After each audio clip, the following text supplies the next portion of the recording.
Hello everyone, welcome back to Decaf N Devos. I am your host Adore, and you guys know what time it is. I have to put my phone on D&D. Yeah. Today we have such a special guest. I feel like I say that all the time, but specifically for this season, every guest I bring on is so special and dear to my heart because you'll figure out why with this episode. But today we have one of my best friends in the world, Miss Jasmine Chacko. Hi. How are you, friend? Good. Thank you for being here. Yeah, of course. It's an honor. Let's like start off with like how we met and first impressions. We did that too. Oh, okay. Yeah. So we met. Oh gosh. I know. We it feels met like ages ago. 4 years ago. Yeah, almost to the day. 4 years ago. Yeah. During the residency at Passion. Yeah. And we became friends pretty quickly. I think so too.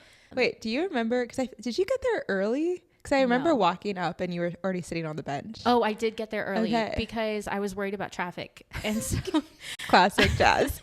Love. I pulled up at like 8:30, I think. Okay. And yeah. I don't think what was our call time? It was supposed to be 9. I don't think they came and got us until like 9:30. Yes, I remember that. And do you remember I was so like cheesy and like happy to be there? And Trevor was like, "Oh, you're just smiling already. Like, why are you so happy?" Do you remember that? No. Yeah, I'll never forget that. I don't remember that, but I do Never remember that was my first impression of you. Was that you seemed really warm and welcoming already? Oh, that's sweet. I knew that you would be one of the people that I'd be friends with. Oh, Jazz, that's so sweet. Well, I said this before, but I'm not like a first impression person because I feel like it's kind of crazy to make it like assumption about someone right when you meet them. But if it's a bad impression, which with Nods, I've said this before, she was the only one I had an impression of. And it was because, we talked about this. But anyway, but yeah, I think I just thought you were normal. Yeah. Just kind. Oh, yeah. okay. Good. Like I didn't have any impressions of anyone. I just thought, oh, cool. Like there she is sitting on the bench. I thought everybody was a lot cooler than I was. I was really worried. I was like, everybody seems very cool. And Jazz. You actually seemed, if anything, you seemed really confident. Because I remember weren't you like the one that was going, like asking us our names? You were like commanding the circle. You were like, oh, so why is everyone here? Like, what's your name? Do you remember that? Was I doing that? I remember that. You were sitting on the bench and you were just like commanding it. Wow.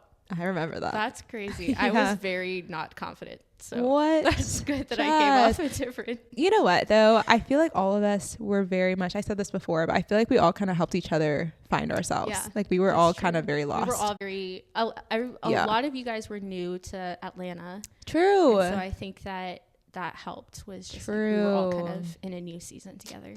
That is so true. And I even feel like, which like this is funny, but like all of us were in such different seasons when we started the residency, but then like do you remember like Kellen was in a relationship and then she got out of the relationship, and then eventually I remember you were like never at the parties, or you were never like every time we'd go out to eat you were never there, but then was my reputation. Towards the end of the year like you were. So I feel like all of us were just like, it took us time to really like get comfortable. It takes me a lot of time to get comfortable with people for sure. Oh, Jazz. Now look at us 4 years in. Here we are. Okay, so give me a quick little overview on your friendships. Have they been positive? Have they been negative? What have they taught you? What are some lessons? I was really nervous about this question. Okay, let's talk it through. Yeah, so I feel like my friendships have been very roller coaster over the years.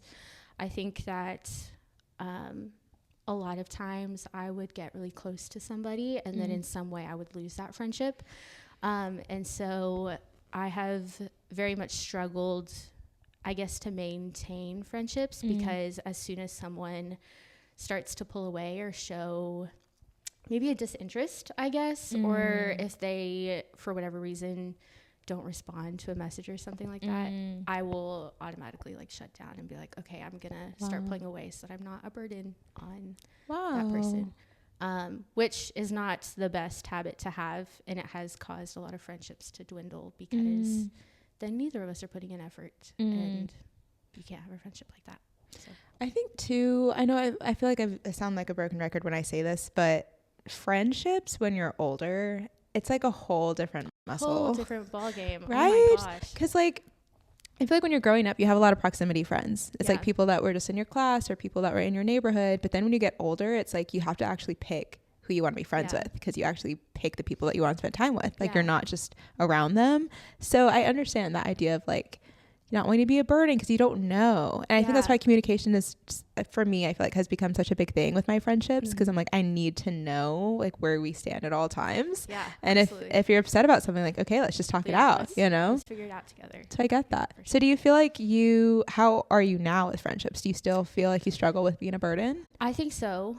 Interesting. I think especially in the last couple of years, I've lost quite a few friendships from college for various reasons. Some maybe not ones to get into now, but okay. I definitely think that it's been a struggle to maintain my college friendships for sure. I think maybe in the last couple of years, I've been in a very lonely season, I guess, of like, I'm not in a position to be making new, really deep friendships. Everybody at my church are people that I already know, and at my job, we're all work from home, and so it's really hard to develop deeper friendships. And then where else do you go outside of that, you know? So true. It's been really hard in these last couple of years, but I think that I kind of needed that period of loneliness to rely on God as my friend. Yeah. And I'm not saying that's true for everybody, but I think that I didn't realize how much I needed God until he was all I had. Dang. Yeah, I think that he stripped away a lot of really hard things and has put me in a season where I'm a lot more by myself for the better. It's been really hard, but it's also been good, refining. You said you lost a lot of friends through college. Were those friends that you felt like you were picking, or were they proximity friends? No, absolutely. I thought that they were friends that I had picked. I think that I had what I felt like were 4 like really strong friendships coming out of college.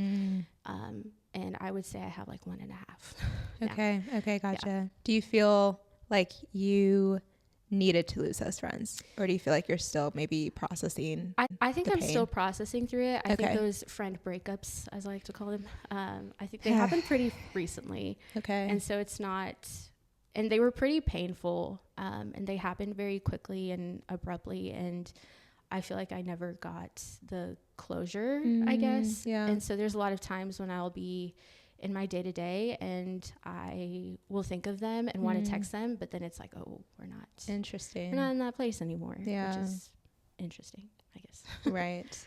Okay, I have more questions about this, but I don't want to dwell. So how about we keep going, and then I might swing back around. Okay, so this whole season we're talking about holy friendships, and obviously you were someone that I was like, she has to come on. Like, you're one of the holiest friends I have. So what would you say in your own words is what differentiates a good friend from a holy friend?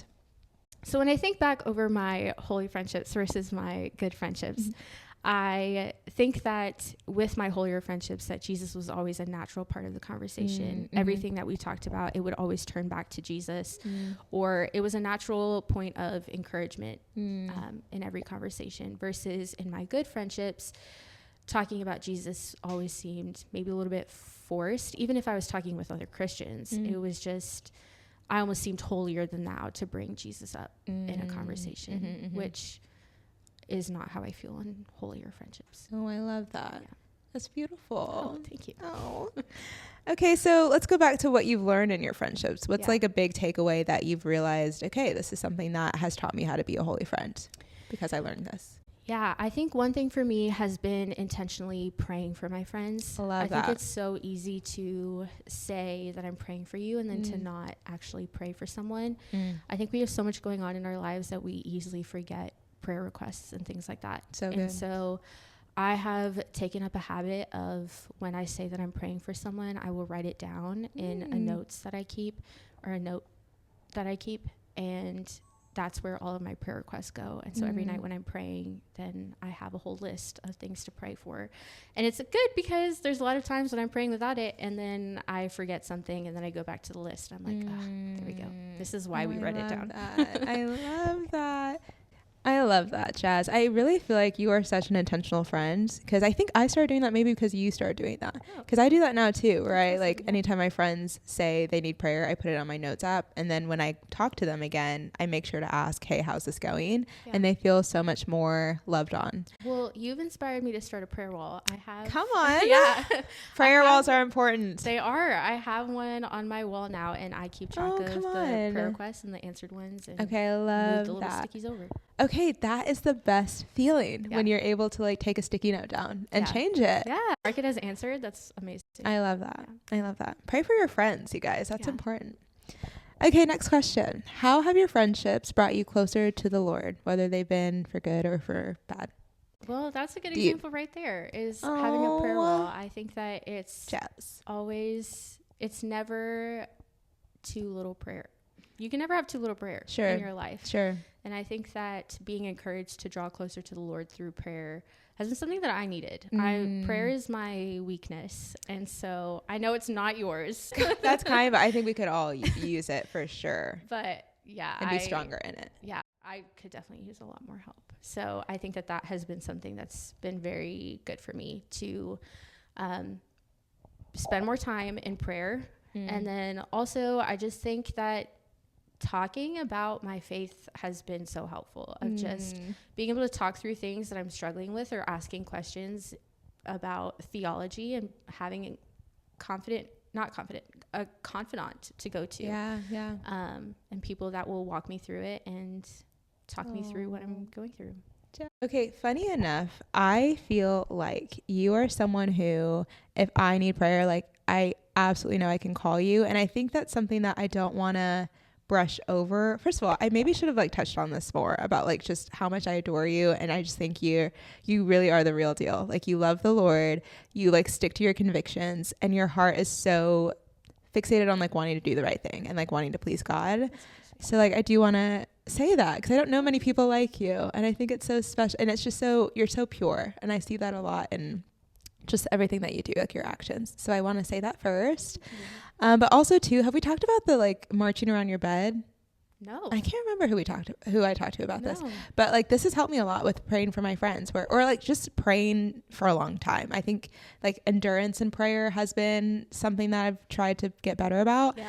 And so if especially at night, like when you just get tired and you just don't want to keep going, like I literally march around my bed, and I'm telling you, like something about marching, I don't know if it's like bringing back walls of Jericho, but I feel like I can pray for hours. I'm serious. I heard a sermon once that was saying to stop praying in your mind. Yes. I'm so guilty of that. And I'm falling asleep while I'm praying. And he was like, if you're praying out loud, you're not falling asleep. Yes. Okay. Yes. And too, I feel like it's helped me with like, anytime I feel my heart maybe growing bitter towards someone, if I just start praying for them, it's impossible to be angry. I heard that in a sermon yesterday. Come on, Holy Spirit. I was at a convention, and it was Pastor Mo from Mountain West Church. Oh, okay. I've never heard of him. It's in Lilburn. Okay. And he was saying, if you're struggling with unforgiveness, you need to start praying for them, because it is impossible to be mad at somebody that you're praying for. So true. Wow, that's crazy. But it's also, I feel like I mentioned this book in every episode, but I really think everyone should read this book. It's called The Bait of Satan by John Bevere. Okay. And it's how to like keep your heart away from offense. And he says that when you're telling people to pray for people that have offended them, like I think people sometimes take that and they're like, okay, God, like, you know, like their prayers are never deep, but you have to pray for them like what you would want someone to pray for you. Yeah. And like that was so convicting for me to be like, man, am I able to pray for this person who hurt me in a way that I would want to pray for myself, or like for my brother or my sister or my family member? So that also helps too. Yeah, I think there's something so powerful about having your friends go before the Lord for you too. Yeah. Come on, intercession. I experienced that a couple of years ago when my dad was having open heart surgery 2 years ago. Yeah. And I remember that morning, it was a very tough morning for all of us. We were all like in tears and worried about the outcome of it. Obviously, he's fine now, obviously, but I remember that morning we were getting just a flood of text messages and calls and things like that. And it was like, my friends were praying. My mom's coworkers were praying. My sister's church members were praying. My brother's coworkers were praying. My nephew's teachers were praying. Stop. And we had people like across the world praying for us. And Stop. it literally felt like a battle line coming before the Wow. Lord to plead on God's behalf. And we found out later that my dad's heart stopped during surgery for a minute. Wow. And we attribute his survival, honestly, to having our prayer team, our army of prayer warriors. Come on. Yeah. I just guarantee, I don't understand how people get through this life by themselves. Like, I don't feel like that's how God wanted it for a reason. Not at all. It's the first thing that God says is not good. Come in on. the Bible. You better give me scripture. Love He it. says in Genesis, during creation, he says everything is good. He calls man very good. And then the first thing he says after that is that it's not good for man to be alone. So good. So good. Love that. Okay. Last question for you. What is a piece of advice that you want the audience to know to help them be holy friends? I think we've said this word a lot about just being intentional. I feel like we've talked about a lot more about prayer than I thought we would. No, but I love that. I think that that's so powerful. I think that turns a lot of friendships from just okay to better. And so I think praying for your people is super important. And I think that, I guess, like I said, making Jesus a natural part of your conversation, right? Being able to talk about him and how he's working in your life and how you can encourage each other to see him more. I think that's what it takes. Yes. I love you so much. Thank you for coming on this pod. Thanks for having me. Oh my gosh. Anytime. Hope to have you as a regular. Come back anytime. I would love to. Oh my gosh. Well, guys, thank you guys for tuning in, and we will see you next week. Bye.